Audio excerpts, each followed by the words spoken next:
I've got the canola markets up about $3.50 a ton this morning, 731.5. Soybeans up half a penny at 11.60. Bean oil was flat last I checked at 68.42. We've got spring wheat up 4 cents at 6.56. KC wheat up 6 cents at 6.32. Corn giving up about 4 cents this morning at 4.51. Canadian dollar weaker as well. We'll talk about that in just a second. Hovering around 72 cents. And West Texas, I have at about $102.5 per barrel. All right, so that's down just slightly here this morning. Now, I did go on a little bit of a rant yesterday on X. Sometimes my X account stays a little bit quiet, and then all of a sudden I'll pop up with something, I don't want to say negative, but it gets a little ranty at times. And yesterday I wanted to just highlight that we have a discrepancy going on in wheat prices across the prairies. We have a big round whole number of $8, which is getting many people excited. And in Saskatoon, Swift Current, Central Saskatchewan, we've seen this price hit for fall delivery, but yet the same price or barely above that is triggering in parts of Alberta. What I want to say is, Alberta, guys, you got to pump the brakes here a little bit, because the merchants are still putting a bit of a discount in these prices, and you should be seeing something like 30, 40, 50 cents a bushel higher than what the guys in Saskatoon are seeing. I know we farm in the Saskatoon region, and it's consistently 50 cents better in the Edmonton region, consistently for years, for decades now. And so just don't give it up. All right, guys, just don't give it up. I know that 8 is a nice whole number, but in Alberta, you should be doing just a little bit better than that. All right, we've got Susan Stroud with No Bull Ag joining me here in just a second. Before we get to that, I got a little bit of news, some headlines to get through. The biggest one, maybe being the USDA acreage numbers, which are going to come out here in just a couple of hours. The market is expecting less spring wheat, more soybeans, and less corn. To what degree, we're going to find out, and maybe Susan has some insights for us there as well. Russian wheat crops, 97% good or satisfactory. So that was a bit noteworthy this morning. And then I also have here, I don't know why I wrote this one down even, but I have Trump tells aides that he could end the war with Iran, even with the Strait of Hormuz closed. I put in quotations, aides and pillow talk. I don't know if this is just Trump going to sleep at night and just kind of blurts this out to the people around him, and then they jump on X and get us, going one way or the other. Last two for news. This is a big one for prairie farmers. Government of Canada has authorized a time-limited and controlled emergency registration of strychnine to control the Richardson ground squirrel infestation. If I need to pick something that's trending across the prairie since last night, that is the headline there. That's the storyline. So I thought Susan might appreciate that. And then as I bring in our guest here, I've got Indonesia. They have increased their biodiesel blend to 50% from 40% due to rising energy costs. Susan, welcome to the show this morning. How are you? I'm good. I was Googling Richardson ground squirrel. I figured you might like that one. I didn't know that was a thing. It's a problem. It's a big problem. Yeah, we need an effective tool. Honestly, relief for prairie farmers to get access to strychnine, at least temporarily here, to get this under control. Indonesia, this biodiesel blend to 50%. Is this something that was expected? And do you have any comments around it? I know it's kind of fresh news, but yeah. Well, I wrote about it for my Pro Plus subscribers. I wrote about it early yesterday morning because Palm was up 3% or something like that in Sunday night trades. So the president of Indonesia had been at an event, I believe it was in Japan, and said that they would be implementing B50 later on in the year sometime. So they've been at B40 for a bit now. They've kicked around B50 for years. And I think you're at B40, it's not like going from a 30 to a 40, going to 50. I think is substantial, is a larger challenge. But what's happening is it's because of what's it all goes back to what's happening in the Middle East. And this is a way for them to keep, I guess, in their opinion, keep domestic energy costs under control, that kind of thing. So came out this morning and said that they will officially be putting this mandate into effect July 1. We'll see if it actually happens.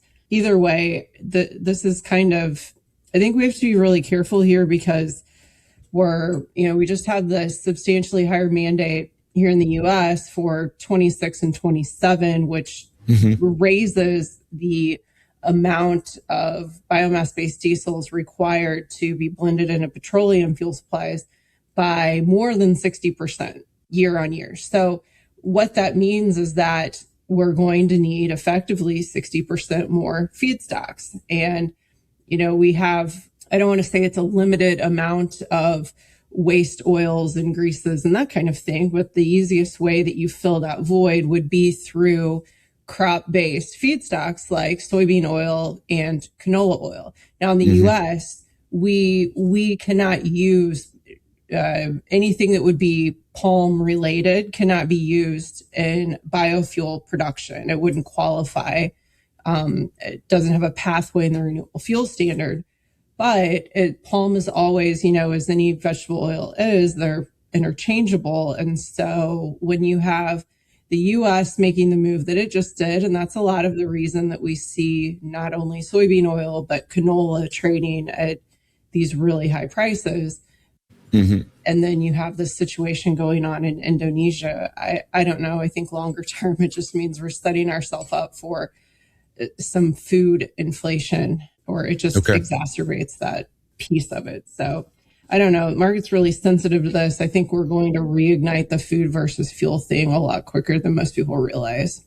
Depending on how long this mess and the Middle East drags on. I mean, that's ultimately one of the biggest drivers here. So I have some questions here prepared as well, but I did want to ask from a Middle East war perspective, do you have any additional insights on when this could shut down or slow down, or is there any talk in your group of peers? Well, as you mentioned in the intro, not to cut you off, but it does. Yeah. I mean, who knows? Who knows? We're 4 full weeks into it, and it's much, honestly, it feels very similar to the trade war that we've been in forever, except it's moving at a much faster pace. Who could believe that that's actually possible? But, the back and forth, and then it's very messy because you have so many different countries that are also involved. And Trump was calling out, I think it was like Great Britain or the UK or something. I saw in a tweet earlier today. It's a mess. And I don't know, to your point. Absolutely. You made the point earlier. I don't know. If you couldn't tell, I've grown very tired of, I've really, for the most part, stopped even taking screenshots of the things that hit Truth Social. It's an incredibly challenging time. And, and to kind of get back to where we are today, it's the 31st. And where do we go from here? There have been so many things to write about that didn't even have anything to do with acres. And the bad thing is that even what we get today is probably not representative of really where acres shake out at the moment. We've had a lot of things that have happened in the few weeks since USDA or NAS cut off the end of the survey window. Yeah. Is there less wheat, more beans, less corn? To what degree? We'll find out in June, I guess. But now I did want to turn the conversation over to a hypothetical here real quick. So going back to Friday's announcement, if I have built a brand new crush plant in Regina, Saskatchewan, completely hypothetical, that has started to accept some canola seed now and will be crushing later this year. Am I thrilled about Friday's announcement from the EPA? Was this a good day for my business? It was a really good day. I really feel like canola was the thing that stole the show. But unless you dive into the 400 plus, well, actually, if you consider all of it together, there's almost 800 pages of this rule that EPA released. You have to really dive in to figure out that EPA is viewing canola as actually the biggest winner of this. So, there are a few different things that are really working in canola's favor in 2026. So in 2025, when we had the 45Z, which is completely separate from the renewable fuel standard and what happened on Friday.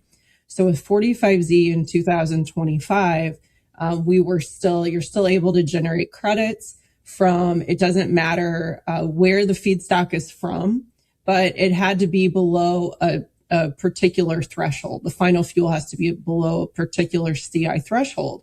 Well, canola was excluded because canola was too high. It wasn't below, I think it's 50 or something.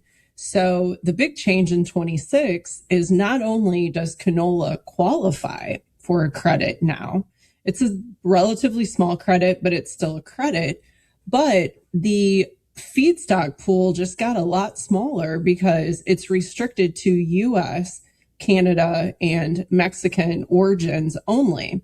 So there are a lot of feedstocks, for instance, Brazilian tallow, that we might still be importing, and they're still eligible under this new renewable fuel standard rule to receive a full RIN, but they don't get that 45Z credit. And so it makes a big difference when you start to do the math on margins.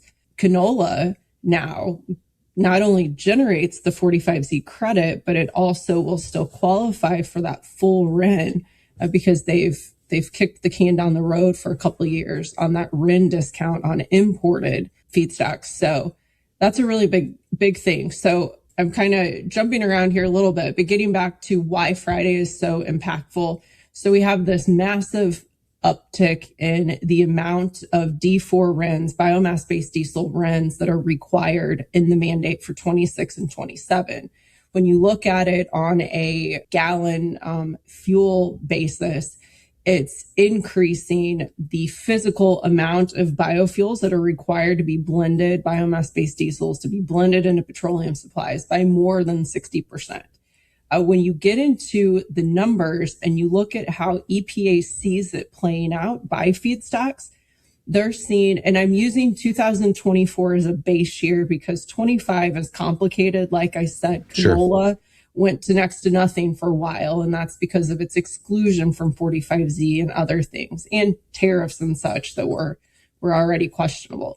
But when you compare their projection for the minimum amount of canola that's likely used in biomass-based diesel production in 2026, it more than doubles from that 2024 base. It has the biggest growth out of anything. Soybean oil, on the other hand, they're projecting a 20% increase in fuels made from soybean oil that are part of the mandate. But canola oil is set to more than double. So it's a really big thing. And I think a lot of it too is because you have to consider West Coast renewable diesel capacity. They're limited with 45Z. You can't, not only is used cooking oil, no matter the origin, excluded, but if the feedstock is not coming from North America, then you have all of these California producers that they're looking for a way to capitalize on all of these things. And if they want something out of 45Z, canola oil is going to be the feedstock that's most available and in closest proximity and the cheapest compared to Midwest US soybean oil. So if canola was the big winner in all of this for the next couple of years, why did it sell off on Friday? Was this kind of penciled in already? Was this? I mean, I think available news. A lot of it. Soybean oil also sold off on Friday. At the end of the day, these things are really complicated. Like I said, there were nearly 800 pages that a person needed to go through to figure out, okay, here are the numbers, But how did USDA actually arrive at these? And then how is USDA projecting that these mandates are met? So they show their work. You just have to dig for it. I guess that's where someone like myself comes into play. Did they send you like a hard copy? Like, is this like a book that they just shipped to you and they're like, here you go, Susan, we know you're diving into this. So here's the hard copy. The lovely EPA website that you get to sift through. I mean, the thing when it comes to the renewable fuel standard and any biofuel policy in general, but especially the renewable fuel standard, it's really complicated. I mean, it's probably one of the more complex government messes that is a real driver of demand for, not only US soybean oil, but Canadian canola oil, because we're importing the majority of our supplies and they're coming from Canada. So it's really important, I do think that canola has been overlooked for far too long as far as its importance. And it's a huge shift. And I think that this is something that we're going to continue to see. At least we have this locked in for 2 years. Then the question becomes, beyond that, then what? Because 2028 will be the next year that EPA will have to be working on. So in regards to 2028, we didn't get a clear message on Friday from our side, from is it Canadian Oilseeds? Cuppa, I think is maybe what it's called. You'll correct me, but there was like an I don't know about 2028. Is that just as real of a statement as you can make on the crushing side of 2028 just being completely kind of up in the air, or is there some guidelines in place and we just need to finalize? It's up in the air as far as everything goes. This was called the Set 2 rule, and this just means that in the timeline, it's 2026 and 2027. That is now a final rule. Set 3 will be 2028 and beyond. I don't know if they bundle that with other years or not. But, one of the biggest things with this RVO was this potential 50% RIN haircut. We found out, or I realized Friday when going through this, that EPA has given it an official name. It's the 50% import RIN reduction, the IRR, because we love our acronyms. But they specifically said in their documents, we intend, however, to establish the import RIN reduction provisions that will take effect beginning in the 2028 compliance year or shortly thereafter. So they're saying that they intend to bring this 50% RIN haircut into the mix, which, if that was the case, as it's written there, imported or using Canadian canola oil to produce renewable diesel in the US, as it states here, 2028 would mean it only generates half a RIN. And so it would be at a disadvantage as compared with a US domestic feedstock. But 2028 is forever down the road, especially when you're talking from a policy perspective.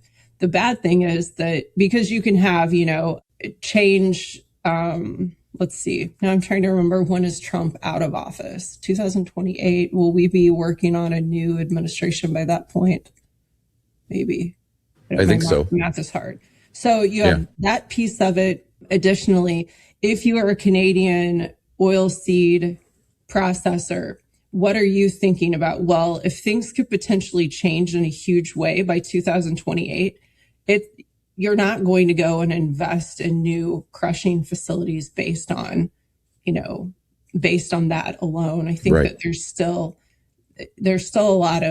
a lot of challenges and unknowns. But right now, what we do know is that canola oil will see a windfall, I feel like, of biofuel demand out of this. It will be important to watch upcoming USDA reports to see how USDA handles some of this as far as biofuel demand going forward for canola oil. Not only as you look at Canadian balance sheets, like how do they see exports of canola oil, which obviously are predominantly going to the US, versus how do they see the US side of the balance sheet for canola oil? what amount is going into fuel versus food. Okay. All right. One last one for you, because we are at time. We've been on a bit of a Cinderella run here, but are there any bullish cards left? Like, you have to keep feeding the bull, for markets to climb. From a biofuel perspective space, is there any bullish cards left, or have they been played now and this is what it is? And we can go back to weather and war and everything else when it comes to oilseed pricing. I think that this is probably just not implying that we're at the beginning of some big bull run, but we've set very high mandates. And then especially if you bring Indonesia into the mix and them looking at B50, that, every time that you were increasing the biofuel, the blend mandate in Indonesia by X%, that means that it's increasing the amount of palm oil that is needed for that mandate. So it's pulling more veg oil supplies away from the rest of the world, because it directly hits, it impacts exportable supplies. So I do think that this sets us up for a situation where we can't afford to have a weather scare. I just think it makes it that much more important that we have large crops. And it's not just here, but other places in the world, because we're directing so much of our global veg oil production, more than ever before, is going into biofuels. And I just think that, in combination with this energy crisis that we're in the midst of, we're kind of teetering on the edge. We don't need a weather scare, or things might get really interesting. Yeah, and the weather, from what I can see, is interesting right now. So, yeah. All right, folks. Well, we didn't get to questions today. I'll get to them on Friday's episode of What the Futures. Wanted to get the biofuel stuff covered with Susan. Really appreciate you jumping on last minute as well. I do have just a couple things, folks, for farmers tuning in. Going back to wheat as well, because we love growing our wheat here in Western Canada, Susan. Targets. I know you hate targets, guys, but if you want to get a more accurate representation of your basis, you have to throw that target out there. You have to put it out there, let the merchant see it, and they'll give you a proper, little more, I guess, a better basis than what's posted. So don't forget about that. Also, on Friday's episode of What the Futures, I'm going to talk about if I'm crazy for considering buying nitrogen for 2027. We got offered some nitrogen for the 2027 crop. Am I crazy to be considering that? This week's Cup of Coffee brought to you by Ag i3. You use precision tech in the field. Why not in your risk management? Ag i3 uses advanced data to build custom insurance layers that protect your yields. And now, lock in your revenue. Upgrade your strategy today at agi3.ai. I'm out of coffee, folks. So that's it for this week. Thank you, Susan. You can check out her work at nobullag.com. And I'll see you guys Friday on What the Futures.